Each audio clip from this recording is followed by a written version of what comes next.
Vamos a buscar en la palabra de Dios el libro de Lucas, Evangelio según San Lucas, el capítulo 15. Evangelio según San Lucas, capítulo 15. Y vamos a leer desde el versículo 11 hasta el 32. También dijo: un hombre tenía 2 hijos, y el menor de ellos dijo a su padre: Padre, dame la parte de los bienes que me corresponde. Y les repartió los bienes. No muchos días después, juntándolo todo el hijo menor, se fue lejos a una provincia apartada, y allí desperdició sus bienes viviendo perdidamente. Y cuando todo lo hubo malgastado, vino una gran hambre en aquella provincia, y comenzó a faltarle. Y fue y se arrimó a uno de los ciudadanos de aquella tierra, el cual le envió a su hacienda para que apacentase cerdos. Y deseaba llenar su vientre de las algarrobas que comían los cerdos, pero nadie le daba. Y volviendo en sí, dijo: ¿cuántos jornaleros en la casa de mi padre tienen abundancia de pan, y yo aquí perezco de hambre? Me levantaré e iré a mi padre, y le diré: Padre, he pecado contra el cielo y contra ti. Ya no soy digno de ser llamado tu hijo. Hazme como a uno de tus jornaleros. Y levantándose vino a su padre, y cuando aún estaba lejos, lo vio su padre y fue movido a misericordia, y corrió, y se echó sobre su cuello, y le besó. Y el hijo le dijo: Padre, he pecado contra el cielo y contra ti, y ya no soy digno de ser llamado tu hijo. Pero el padre dijo a sus siervos: sacad el mejor vestido y vestidle, y poned un anillo en su mano y calzado en sus pies, y traed el becerro gordo y matadlo, y comamos y hagamos fiesta. Porque este mi hijo muerto era, y ha revivido. Se había perdido y es hallado, y comenzaron a regocijarse.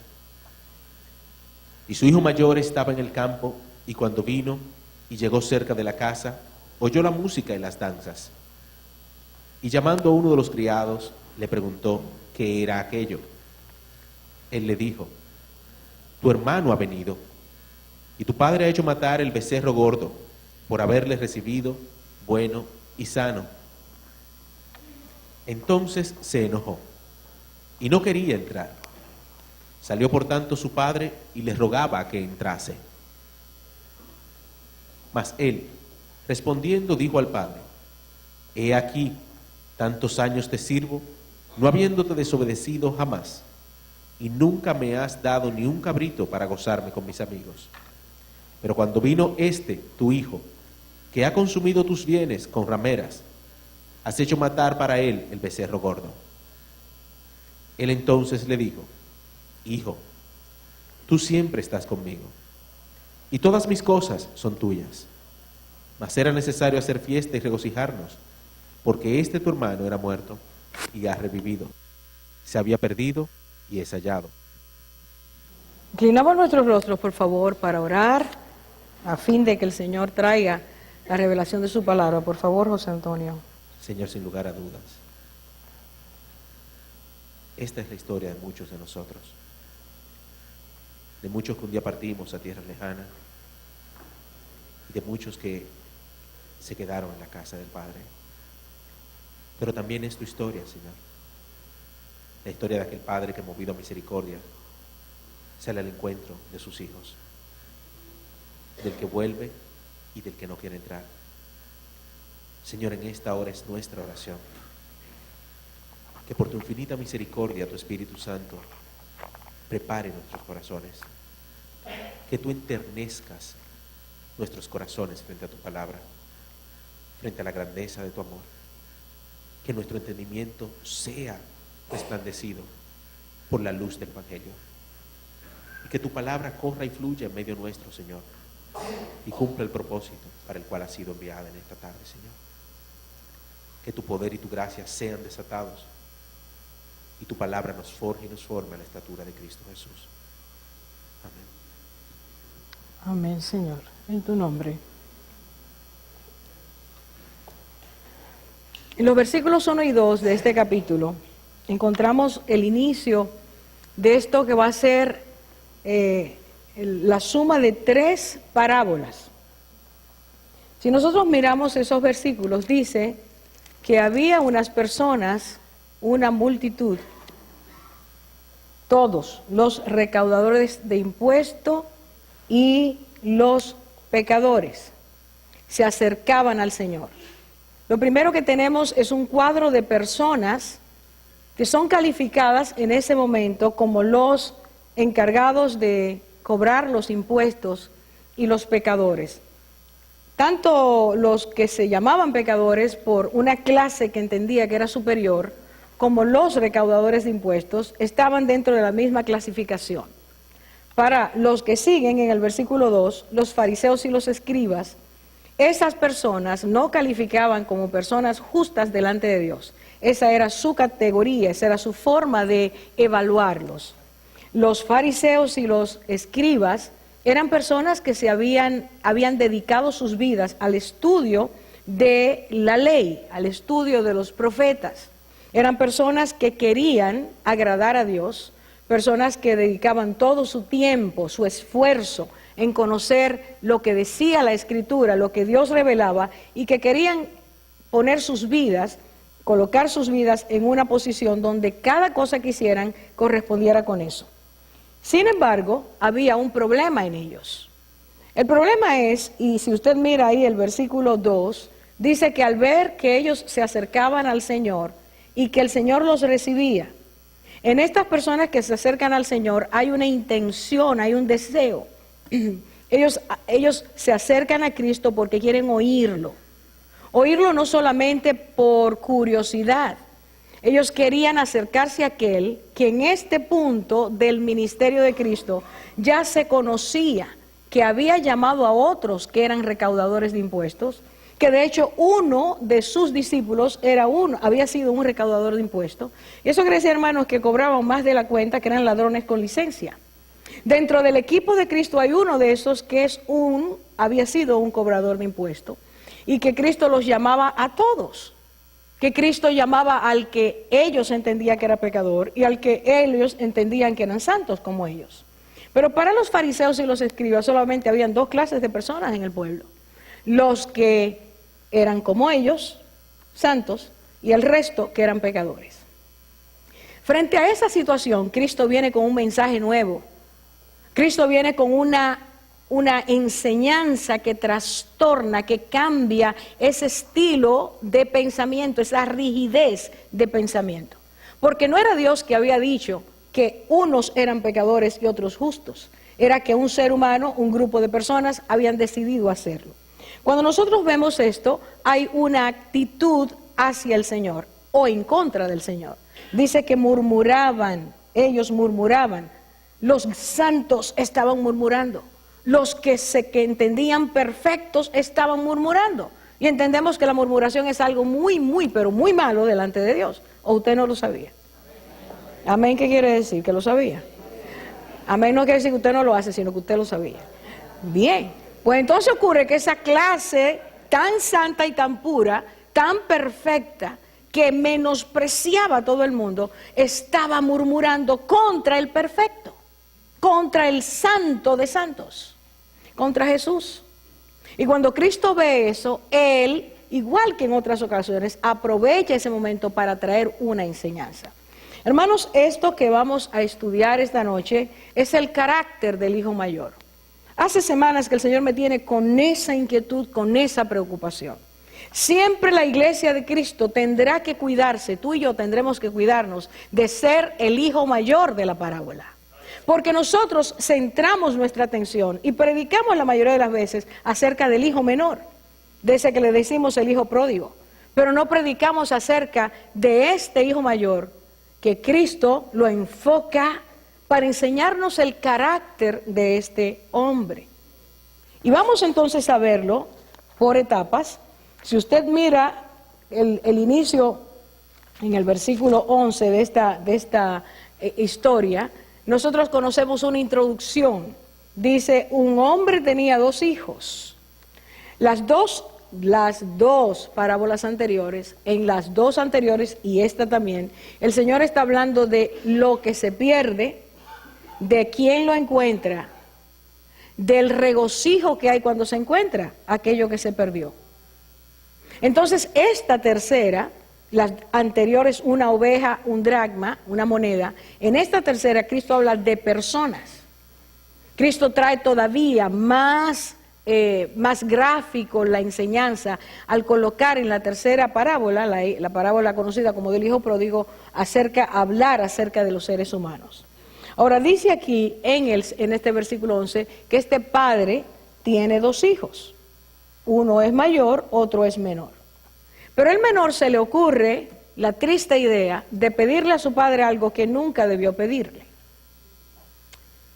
Y como conocemos esa parte de la historia, no voy a hablar del hijo menor, pero porque él le pide a su padre que le dé la herencia que le corresponde.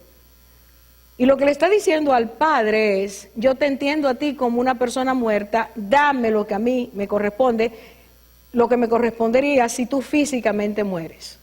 Es decir, técnicamente este muchacho mata a su padre. Su condición interior era tan seca, era una persona que no tenía ningún amor en su padre, ni el efecto que podría producir esto en su padre, sino que él simplemente piensa egoístamente. Ahora, cuando el hijo le pide eso al padre, si usted ve ahí, el padre no dice nada más. Simplemente dice, y este es ahí, el primer dato que tenemos del hijo mayor, es que el padre dice, les repartió la herencia. Quien había pedido herencia era el menor, pero el padre les, y al decir les, también le da al mayor su herencia. Y por ser el primogénito, le tocaban 2/3 de la herencia y al menor 1/3. Así que de repente este muchacho es millonario. De repente este muchacho está hecho un rico de verdad. Antes era rico porque el padre tenía, ahora es muy rico porque el padre le da. Y entonces este es el primer dato.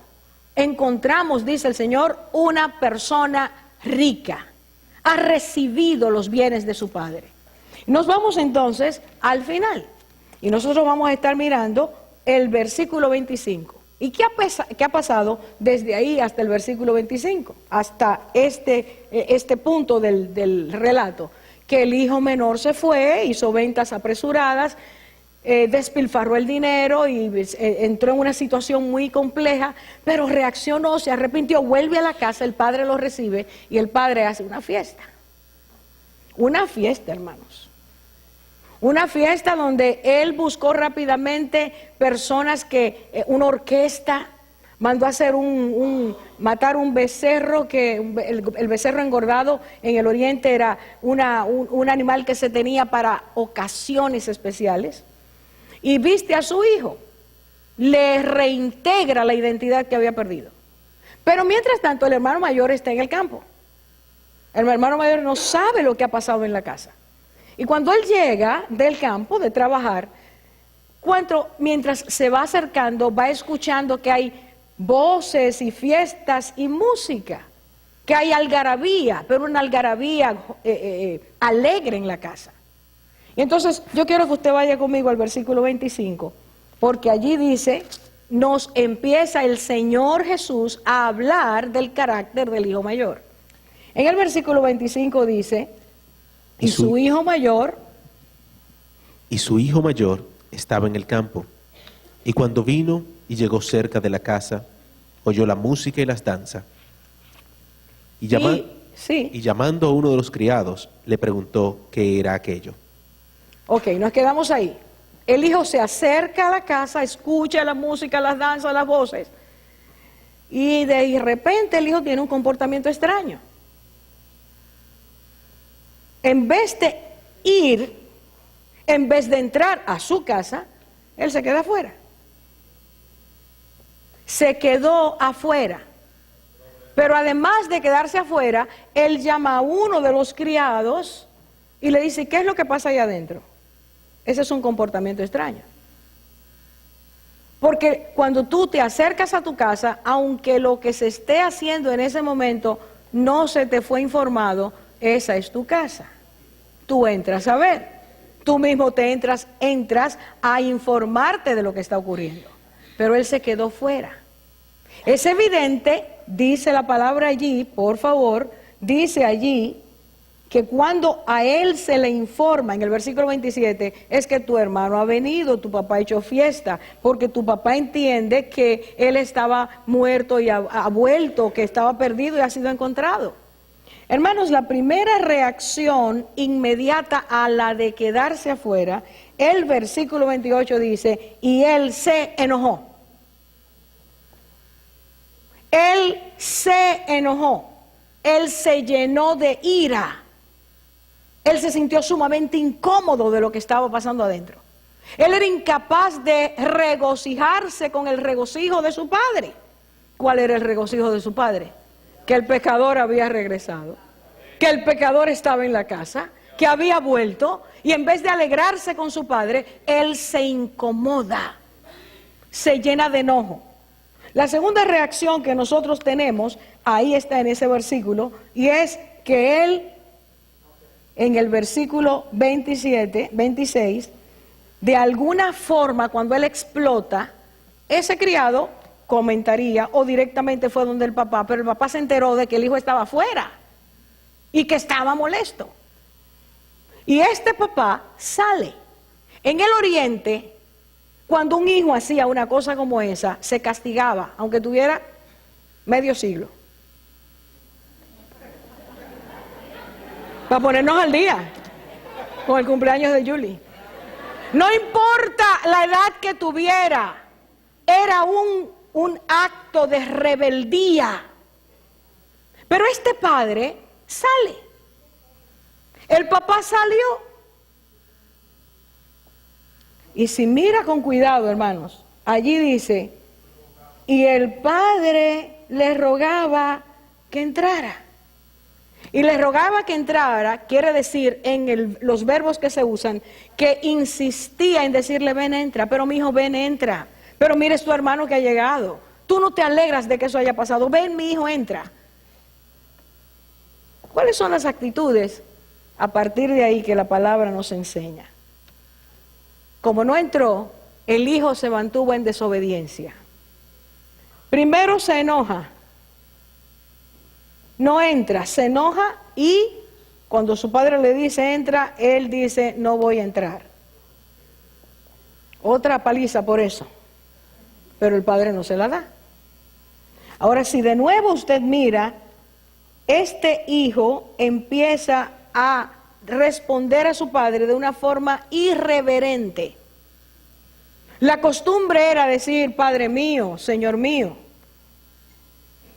Era una forma de reconocer la autoridad y de darle dignidad al padre. Cuando usted mira ahí, el 29 dice, mira. Cuando la persona está incómoda, se le olvida cómo deben ser las cosas.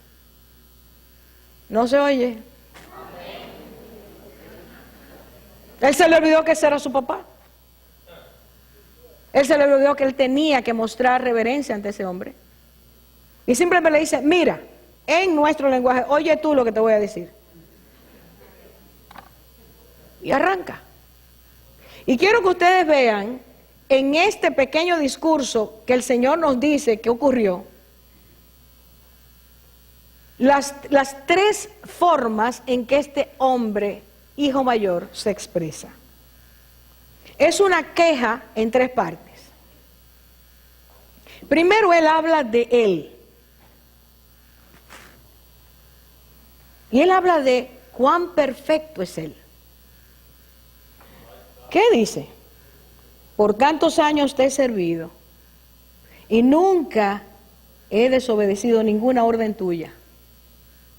Eso quiere decir, hermanos, en nuestro vocabulario, yo he estado aquí, fajado. Yo he estado trabajando para ti, yo he sido un siervo tuyo. Yo me he comportado delante de ti con fidelidad. Yo he sido una persona que nunca te ha fallado. Ese es su pedigrí. ¿Por qué no puedo decir currículum?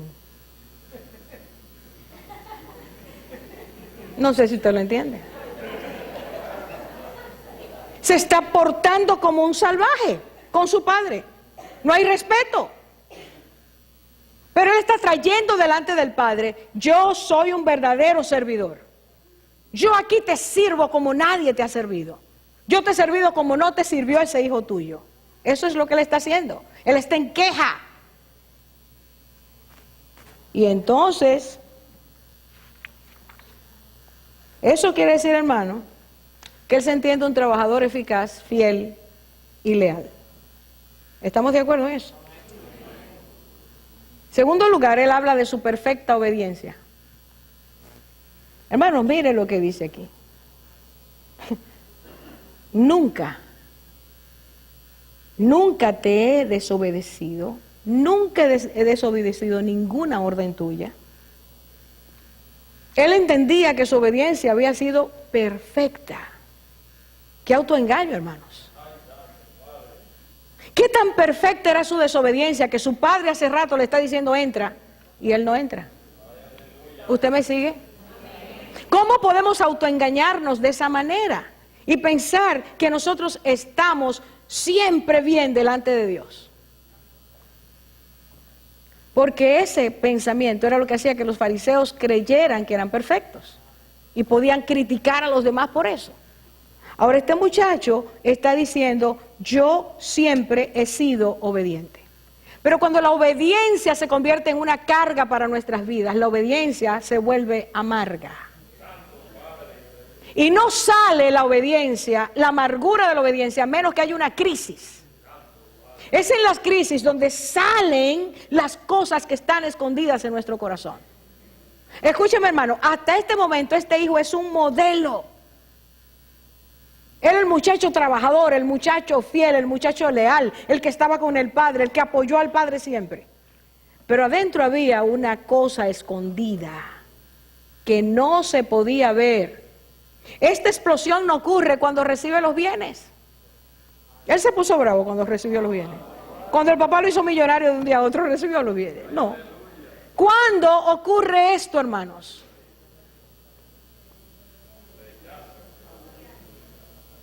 La obediencia que hacemos para Dios, si no es resultado de nuestro amor, va a ser una obediencia amarga.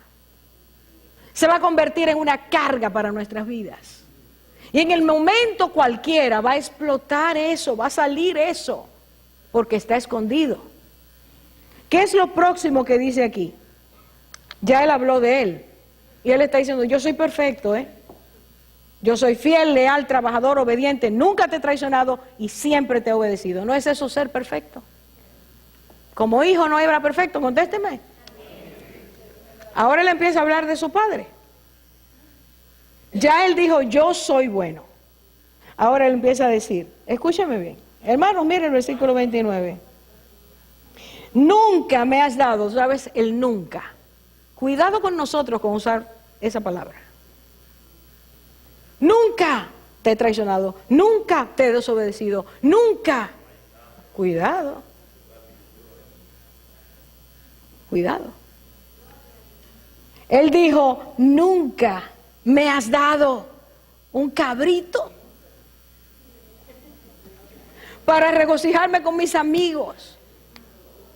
Y el padre hace rato que le dio millones. Y comía todos los días en la casa del padre y decía: nunca me has dado un cabrito. Pero señores, y le está diciendo a su padre: tú eres un mezquino. Tú eres un mezquino. Tú no me das. Oiga, lo que produjo ese becerro gordo. Hey, pero cuidado con nosotros. En la casa del Padre, que es la iglesia, a veces nosotros hemos recibido del Señor tanto, tanto, tanto. Nos ha enriquecido con múltiples bendiciones espirituales. Y vemos que el Señor le da un becerrito gordo a alguien. Pero ese becerrito gordo no lo tenemos nosotros. El Señor nos dio de otra clase a nosotros. Y tan pronto lo vemos, brota. Hermanos, cuando este muchacho, hijo mayor, está hablando del carácter de su padre. Un padre que otorga, que regala, que es magnánimo. Un hijo dice, tú no me has dado ni un cabrito. Habla del carácter que él percibía de su padre, pero que no se atrevía a decirlo. Lo dijo en el momento de la crisis.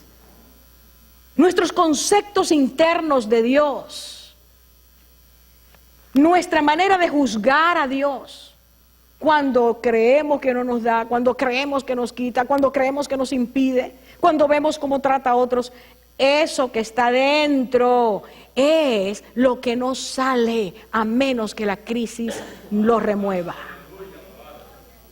Y el Señor permite la crisis para que eso salga. Gloria a Dios por eso. Porque nos permite sacar la basura que hay en nuestro interior. Lo segundo que dijo del Padre, hermano, déjame decirle que cuando Él habla así, tú no me has dado, escúcheme, la motivación del corazón, lo que hay escondido es celo, celo, ¿está claro que hay celos? Y que hay envidia, ¿está claro? El muchachito no era tan perfecto como él decía. Y él habló de la extraña moral de su papá. Escucha lo que le dice. Tú le estás haciendo, tú estás premiando a un corrupto. ¿Por qué este hijo tuyo ha gastado tus bienes en rameras? ¿Cómo tú le celebras esa fiesta? ¿Cómo te atreves a hacerle una fiesta, una mega fiesta a ese hijo tuyo? Dudo de tu moral. ¿Usted está siguiendo? Y nosotros no decimos dudo de la moral de Dios, pero decimos, pero ¿cómo Dios si es tan bueno? ¿Y cómo Dios permite eso si es tan? Estamos dudando de Dios, de su carácter. Por lo tanto, cuando lo hace, acusa y enjuicia. Acusa a Dios por su misericordia, acusa a Dios por su bondad, acusa a Dios por su compasión. Este muchacho cree que su padre es mezquino, es tacaño y tiene una doble moral. Qué concepto tan extraño, tan raro puede tener un hijo de su padre, un padre que es completamente lo contrario. ¿Por qué él distorsionaba la imagen de su padre? Porque su corazón estaba dañado. No podemos ver la bondad de Dios, la misericordia de Dios, la gracia de Dios. No podemos ver que Dios nos perdona y por eso perdona a otros. No podemos ver que Dios tantas veces en su compasión me deja pasar una cosa y otra porque sigue trabajando en mi vida y tiene esperanza de que algún momento yo reaccione. Pero cuando veo que Dios hace eso con otro me molesta. Usamos varas distintas. Conmigo está bien, pero cuando lo hace con otro ya no me gusta. Dios no quiere eso. Esa imagen compleja, bifurcada de Dios es lo que hay que corregir. Pero no se puede corregir si yo no tomo conciencia y no tomo conciencia si la crisis no viene. Pero él habló más, y esta es la tercera queja. Él habló del carácter imperfecto de su hermano. Y le dijo, que ha consumido tus bienes con rameras. Hermano, ¿no les parece interesante que antes de irse el hermano, que tenía una vida bastante extraña, él nunca se le ocurrió decirle al papá, oye papi, mira, tu hijo está en unos pasos raros? No sé si usted me está siguiendo. ¿Cuándo sale el comentario? Cuando hay amargura, cuando hay ira, cuando hay enojo. A veces, hermanos, nosotros sabemos cosas de otros, pero no nos acercamos a ellos, a hablar con ellos, sino que cuando viene una explosión, entonces, no es eso lo que el Señor quiere. Y el hijo mayor estaba hablando de su hermano y diciendo que su hermano era de esa clase, de esa especie, pero llega más, escúcheme hermanos. Por cuanto él entiende que ese hermano es así y que el padre ha hecho eso, él se desvincula de su relación fraterna. ¿Cómo lo hace? Ese hijo tuyo. Y su papá dice, tu hermano, y él dice, ese hijo tuyo. se rompe la relación fraterna. Y el Señor está diciendo que cuando tú y yo no podemos ver la obra de Dios haciéndola en la vida nuestra y de otros, y cuando ocurre algo que el Señor lo permite, porque Él lo permite, porque Él está haciendo algo, Él está trabajando, nos levantamos como se levantó ese muchacho y menospreció a su hermano y rechazó a su hermano. Y en él no había perdón. Este muchacho carecía de lo que es la preciosa facultad divina del perdón. Ahora yo quiero hacer una recopilación de todo lo que hemos visto en estos versículos acerca del carácter del hijo mayor. Era una persona que se quejaba. Y la queja es insatisfacción. Y hace mucho tiempo el Señor nos enseñó que la insatisfacción es resultado del egoísmo.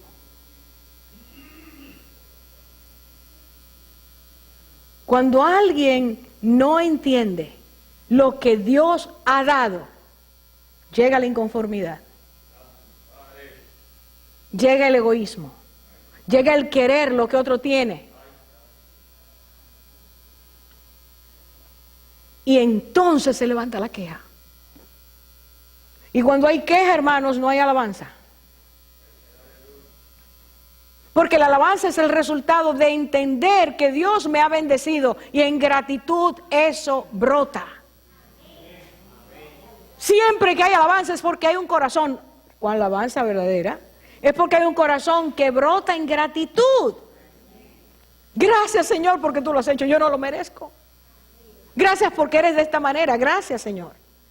Pero cuando hay queja, se nos olvidaron los millones que el Señor nos dio y estamos centrados en el becerro gordo. Queja, enojo, vaya contándolas por favor. Rebeldía, no entro. Desobediencia, hijo entra, no voy a entrar. Irrespeto, amargura, celos, envidia, ingratitud, acusación irreverente a su padre, juicio, menosprecio a su hermano, rechazo a su hermano y falta de perdón. ¿Cuántas características tiene este muchacho? 14. Y ese es el que dice que es perfecto. Pero ¿cómo podía el Señor sacar a la luz todo lo que había allí dentro a menos que no ocurriera esa crisis?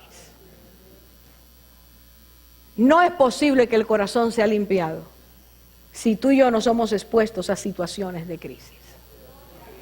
Es ahí donde el fuego de Dios va a traer la impureza arriba, para él poder poner más fuego y que eso salga y el poderlo sacar y que entonces se quede en nuestro corazón el oro puro. Es necesario que vengan cosas, fricciones, dificultades para que nosotros podamos ver la grandeza del amor de nuestro Padre, la misericordia de Dios, el cómo Él nos trata, el cómo Él nos perdona y de qué forma nosotros debemos perdonar. Hermanos, miren lo que pasaba aquí, cómo empezó la historia. Los fariseos entendían que Cristo no debía acercarse a esa gente. ¿Y qué es la iglesia? ¿A qué vino Cristo? Yo no sé si usted, bueno, yo lo voy a decir ahora. Yo soy una pecadora redimida. ¿Usted cree que es un pecador redimido? Bueno, usted es pecador redimido si usted ha recibido a Cristo como su Salvador y Él ha limpiado sus pecados. Redimido quiere decir Él pagó mi deuda. Delante de Dios yo no tengo expediente en contra. Cristo pagó mi deuda con su vida. Y eso es lo que Dios ve.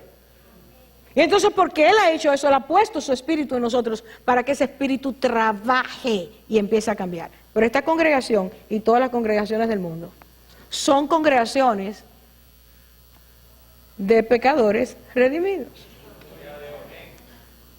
¿Usted está consciente de eso? Claro que el Espíritu Santo es santo. y quiere y llevarnos a la santidad, pero todavía no somos santos. La santidad se produce en la medida en que la rendición de la voluntad se produce. Mientras más nos rendimos al Señor, mientras más Él dirige nuestras vidas, más nos acercamos un chin más a la santidad. Y la santidad es tener el carácter de Cristo. Y el carácter de Cristo es que siendo perfecto, Él vino a buscar pecadores imperfectos. Que sintió compasión cuando el otro se hizo rebelde, cuando el otro se fue de la casa del Padre, cuando el otro se opuso a la voluntad del Padre. Él sintió compasión. Si tú y yo tenemos el carácter de Cristo, nosotros tenemos necesariamente que sentir compasión. La compasión no quiere decir nunca que te haces una persona de acuerdo con el pecado, sino que amas al pecador. ¿Usted puede entender la diferencia? Dios nunca está de acuerdo con el pecado. Por eso Él mandó a su Hijo. Porque tú y yo merecíamos la muerte eterna, pero Él mandó a su Hijo para que nosotros podamos tener el perdón de los pecados. Pero Él espera que así como Él nos perdona y nosotros recibimos el perdón, nosotros seamos capaces de amar a aquel que peca, no su pecado, sino la persona. Viendo la fragilidad humana, en ese estoy mirando mi fragilidad. Viendo sus errores y sus fallos, estoy mirando los míos. El Señor dice que eso es lo que tenemos como creyentes, como hijos de Dios tenemos que practicar eso. Ahora, ¿qué le pasaba a los fariseos y a los escribas? Que se creían tan perfectos que eran intolerantes hacia los demás, que no resistían a los demás, que llamaban pecadores a los demás. ¿Entiende la diferencia que hay entre poder ver que el otro falla y que yo fallo? Y aunque yo no falle igual que el otro, hay otras áreas de mi vida que están fallando. Eso nos hace humildes. ¿Cuál es el problema del hijo mayor?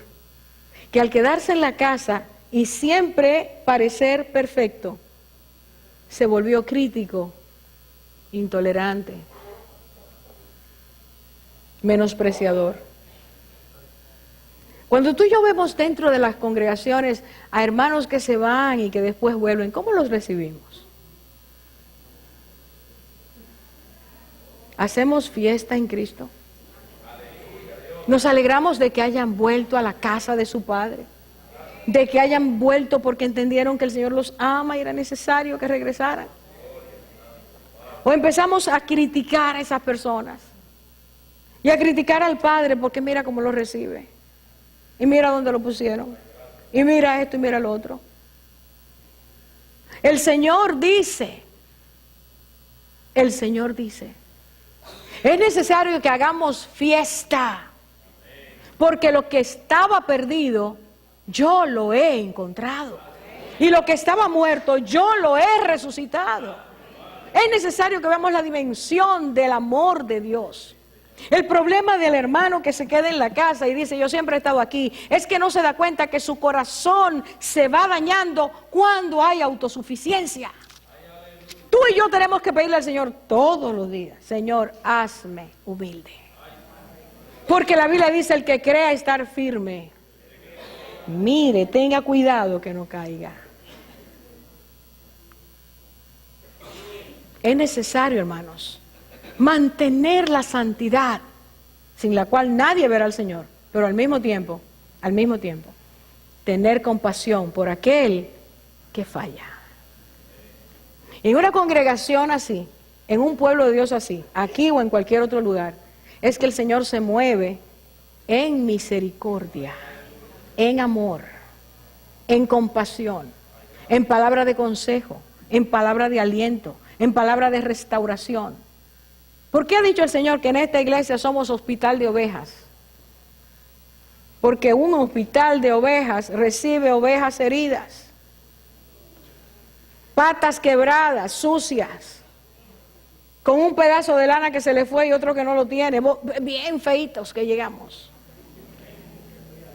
Llegamos a los brazos de aquel que buscó, salió a buscar la ovejita dañada para restaurarla, devolverla a su brillantez, a su pureza. Pero es bajo el cuidado del Padre que eso ocurre. Y hermanos, este es un hospital de ovejas y yo lo estoy llamando esta noche en el nombre de Jesús a que tú y yo querramos ser sanados para poder sanar a otros. Pero para poder sanar a otros yo tengo que verme siempre orfa. A ti te sanó el Señor y a ti te sana cada día. Tú tienes que ver a los demás así. Si me olvido de eso, hermanos, si tú te olvidas de eso, si cualquiera de nosotros se olvida de eso, pronto falleceremos. Y empezarán a surgir en nosotros todas aquellas cosas que el Señor quitó cuando vinimos. Y seremos ese hijo mayor, intolerante, muy despiadado, sin misericordia, por creerse perfecto. Hermanos, que el Señor nos ayude. Y voy a terminar este tiempo haciendo una pregunta. Cuando llegan las dificultades a nuestras vidas, ¿qué sale de nosotros? ¿Qué sale de nosotros? Déjeme poner el ejemplo del Señor. El Señor tenía 12 hombres que después de pasar una noche orando, dice que al bajar, ahí estaban los discípulos y Él eligió de esos a 12. El Padre le dio permiso para elegir a 12. A esos 12 hombres Él los llamó para estar con Él, para darles poder, para que fueran a evangelizar, los llamó apóstoles. Pero esos 12 hombres tenían 12 personalidades diferentes, muy diferentes. Ni siquiera los dos hermanos que se mencionan en la Biblia se parecían. Usted sabe que cada uno de nosotros es muy diferente. ¿Usted piensa que esos 12 hombres, con caracteres diferentes, personalidades ya definidas, fueron algo sencillo en la vida de Jesús? Piénsalo un momentito.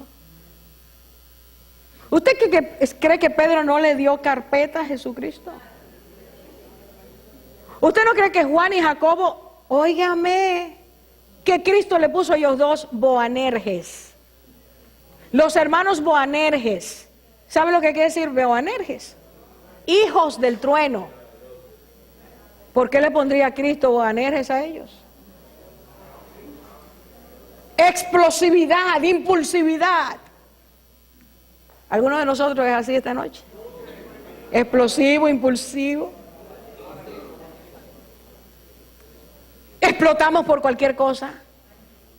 Decimos palabras que no debemos. ¿Piensan ustedes que para el Señor fue algo muy sencillo tener 12 personas a las que debía ayudar a entender que el carácter del Hijo del Reino es diferente? Tuvo paciencia, tuvo amor. Y cuando Pedro lo negó, el Señor lo vio 2 veces, en 2 semanas diferentes, varias veces. Pero a la tercera semana fue que el Señor le dijo, ven acá, vamos a hablar. ¿Y sabes con qué lo trató? La terapia del amor.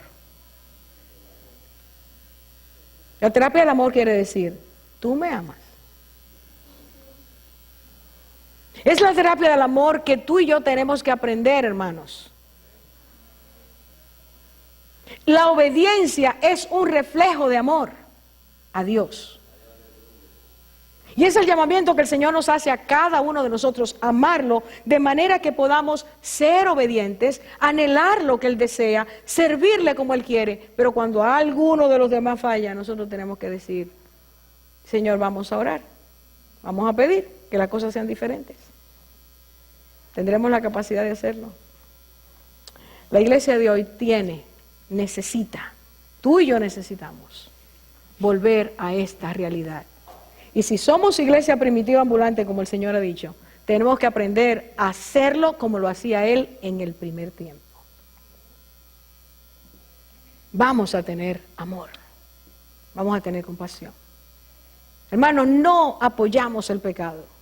Lo rechazamos y lo corregimos, pero tú y yo tenemos que aprender a amar a aquella persona que falla, porque tú y yo fallamos. ¿Me estás siguiendo, hermano? ¿Hay alguien que llega a tu mente ahora en este momento, a quien lo has juzgado fuertemente? ¿Te has cansado de que él repita, ella o él, el mismo problema? ¿Has dicho ya? No tengo paciencia para luchar con eso. Ya le di todas las oportunidades. ¿Hay alguien que el Señor trae a tu mente, a tu corazón, a tu pensamiento? Vamos a perdonarlo. Vamos a perdonarlo. El Señor quiere que extendamos el perdón. Porque el perdón nos hace ser personas sensibles. Al recordar que el Señor lo ha hecho con nosotros y nosotros le damos a los demás. ¿Hay alguien con quien tú tengas que resolver una situación hoy?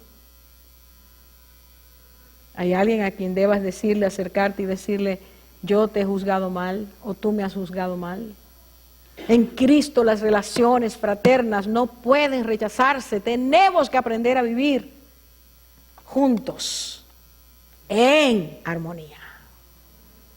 ¿A cuántos hermanos tú lo diste de baja? Le pusiste ya su rayita. En alguna época de mi vida, antes de que el Señor me llevara a madurez, mi mecanismo de defensa, lo que yo desarrollé para cuidarme de tantas ofensas que he recibido, es que cuando alguien me ofendía y me dolía, yo decía, bueno, vamos a pasar 9 días de luto.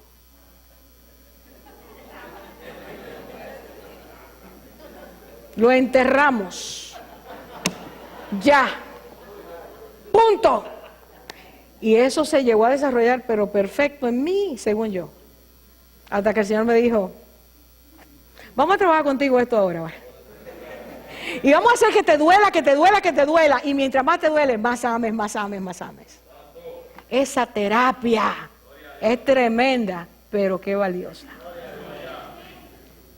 Dios quiere que tú y yo no nos separemos, sino que nos unamos para ser la iglesia que Él quiere en este tiempo, donde hay un mundo que se odia, un mundo que rechaza, un mundo que maltrata, un mundo que critica, un mundo que es tan fariseo. Tú y yo no podemos ser fariseos. Tú y yo tenemos que ser como Cristo. Vamos a pedirle al Señor que en esta noche Él nos ayude a hacerlo. Y si tu corazón está siendo tocado, no te hagas el duro en este momento, la dura en este momento. Si tú tienes que perdonar, hay que perdonar. Y hay que pedir perdón, hay que pedir perdón. Es así que el Señor nos llama. A eso, a ese nivel. Yo te pido que cierres los ojos un momentito y pienses en esa persona o esas personas que necesitan que tú le des hoy ese perdón. Que tú tomes a los demás y los ames en Cristo. Queremos pedirte, Señor, que tú nos libres de ser en nuestras casas, en nuestros trabajos, entre nuestros amigos, en la iglesia, que tú nos libres de ser los hermanos mayores. Líbranos, Señor, de nosotros poner nuestros ojos en nuestra suficiencia, en lo que entendemos que es nuestra perfección, Señor. Porque tenemos un enemigo que aprovecha esas situaciones para llevarnos al fracaso. Padre, si hay corazones esta noche con ira, enojo, mucha amargura. Si hay corazones esta noche que no han perdonado, que se resisten a perdonar. Si hay corazones, Señor, entre nosotros que nos falta compasión y misericordia. Si hay corazones, Señor, llenos de amargura. Si cada vez que hablamos, Señor, lo que tenemos es una queja. Si hay celos, si hay envidias, si hay ingratitud, Señor, a ti. Si a ti te enjuiciamos, te criticamos. Si nuestro corazón entiende que eres un Dios que te portas mal con nosotros. Aunque te servimos, nos recibimos. Aunque queremos obedecerte y tratamos de no pecar, no recibimos lo que hay en nuestro corazón. Señor, perdónanos esta noche. Tu iglesia necesita, Señor, ser refrescada, ser sanada. Cada uno de nosotros, Señor, tiene que tomar con seriedad esta enseñanza tuya. Padre, tú fuiste molido, tú fuiste herido por nosotros. Tu rostro recibió golpes, recibiste azotes y todo lo recibiste por nosotros. Para enseñarnos, Señor, que hay una vida más excelente, un camino mejor. Que no es el corazón lleno de basura, sino un corazón que te conoce, que te recibe, que te acepta, que acepta tu limpieza. Señor, oro esta noche por parejas que quizás han visto a su cónyuge mostrarse como el hijo pródigo, el que se fue, el que despilfarra, el que hace daño. Traigo delante de ti, Señor, relaciones entre padres e hijos. Padres heridos, corazones rotos por las actitudes de sus hijos. Hijos heridos porque sus padres los han abandonado o los abandonaron. Recibieron maltratos o reciben maltratos. Oro, Señor, delante de ti esta noche, junto a mis hermanos, para que cualquier corazón cargado, porque debió ser tratado diferente y no lo fue, lleva ese peso en su interior y no puede desprenderse de eso. Señor, todo juicio que se haya levantado en cualquiera de nosotros, te pedimos que lo quites. Señor, que no seamos personas con corazón endurecido, sino corazón noble. Noble porque tú lo pones así, Señor, noble porque tú nos sensibilizas. Porque hay bendición, Señor, en hacerlo de esa manera, en ser de esa manera. Quita de nosotros, Señor, quita de nosotros ojos contaminados. Quita de nosotros, Señor, una visión que no sea como la que tú quieres. Y si nos permites ver, Señor, si nos permites ver los defectos, los problemas, ayúdanos a orar, Padre, para que en ti todos seamos y lleguemos a ser como Jesucristo, a la estatura del varón perfecto. Padre, todo el que tenga que perdonar esta noche, te oramos para que tú lo hagas. Padre, esta noche yo estoy orando en este momento para que tú quites la dureza de nuestro corazón. En el nombre de Jesús estoy hablando a la dureza del corazón. Estoy orando en este momento y diciendo que esa dureza se va en este momento. Que el martillo de Dios golpea nuestros corazones. Que la espada afilada de Dios traspasa nuestros corazones. Señor, que vamos a aprender a confesar delante de ti. Que vamos a aprender a arrepentirnos delante de ti. Que vamos a aprender a tender puentes delante de ti. Que vamos a tratar de reconciliarnos, Señor. Padre, en el nombre de Cristo, haznos un pueblo que puede moverse bajo la dirección del Espíritu Santo. Ayúdanos, Señor. Que esta noche el hijo mayor perdone al hijo menor. Que esta noche el hijo mayor acepte al hijo menor. Que esta noche, Señor, el hijo que tiene más en ti pueda darle al hijo que tiene menos. Señor, que las riquezas que tú nos has dado, podamos, Señor, no acumularlas, sino repartirlas. En amor, en paz, en aceptación, en el gozo de tu presencia. Señor, quita las vendas que hay en nuestros ojos.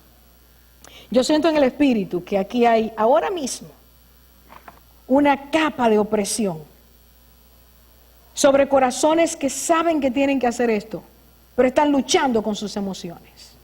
Yo estoy rompiendo eso en el nombre de Jesús, porque Dios quiere traer sanidad a nuestras vidas.